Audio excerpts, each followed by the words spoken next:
explain the difference between a reverse merger and an IPO.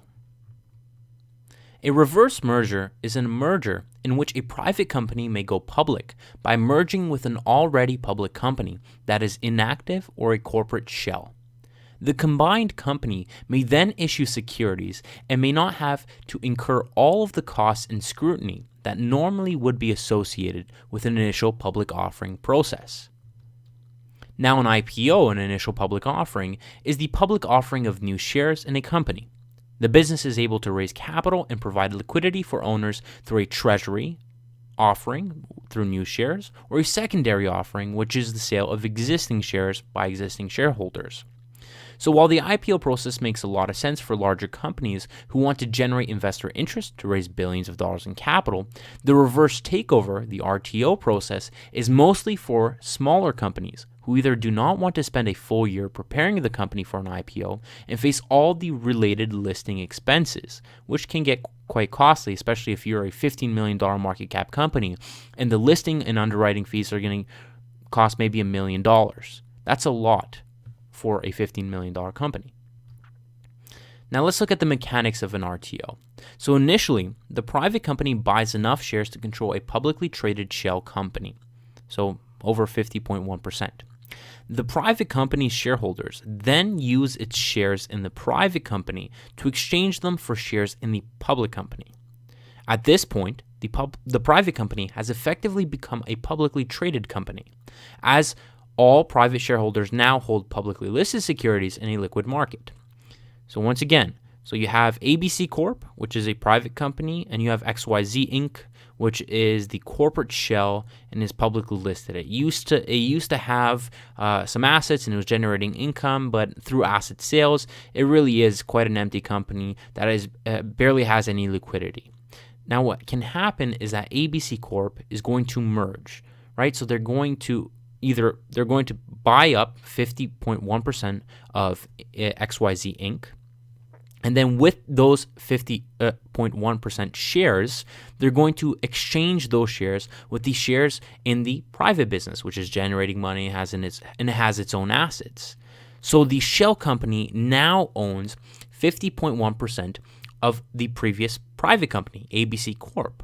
So really what happens is that all those earnings and all those assets are really now majority owned by the publicly listed company, the XYZ Inc. So it's essentially like a transfer. It's a paper transfer. So now the stock, it controls really the assets that are generating income rather than the corporate shell.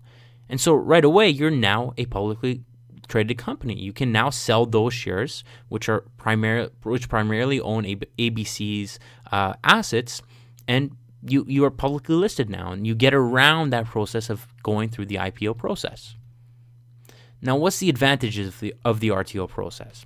Well, private companies who want to save money on the listing fees of the IPO process can conduct a RTO to take advantage of the liquidity that comes from having publicly listed shares on a quicker timeline. So the RTO process is significantly faster, probably 9 months shorter than the IPO process. And it also provides the option for further secondary offerings and allows management to issue warrants at predetermined prices. Furthermore, with publicly traded shares, the company has acquisition currency, which can be used for M&A. So really, all the benefits of being publicly listed come with the RTO process, and at the same time, you have a quicker process and a much cheaper process. Now, what about the disadvantages?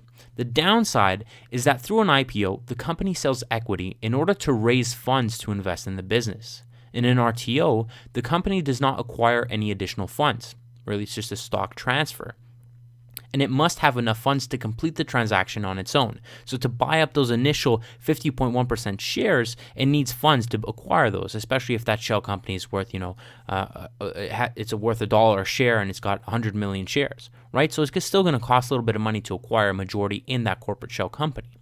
Furthermore, secondary offerings can raise funds, but that may dilute shareholders post-merger. So really, if you have the intention of raising money through the public markets by being publicly listed and you go with the RTO process, well, first you have to acquire a majority in that corporate shell, make that transfer, and now you're publicly listed, but you haven't raised any funds. So then you have to conduct a secondary offering, offer more shares, issue more shares, which would then dilute existing shareholders, and that could impact the management of the company. So the biggest risk, however, relates to the initial shareholders. Why would they want to merge? So think about XYZ Inc. and their shareholders who own that $1 share. Maybe there's some random shareholders who forgot that they own those shares, and maybe there's some that think strategically and anticipate a RTO through their company. So is there a risk of these investors selling their holdings once the transaction is consummated? If there is an exodus of shareholders post-merger, the benefits of an RTO in the face of a declining share price are quite limited. So in a scenario where those previous shareholders, XYZ Inc.'s original shareholders, leave the company once the transaction is consummated, well then what happens is that selling pressure lowers the share price. And so if you did want to raise funds through a secondary offering, well now the share price is significantly less. So you have to issue even more shares to raise X amount of dollars, which you were targeting in the first place. So there's a lot of big risks when you are going through the RTO process. Even though you save money and it's much quicker, there's a lot of uncertainty. So you really need to be confident in that process.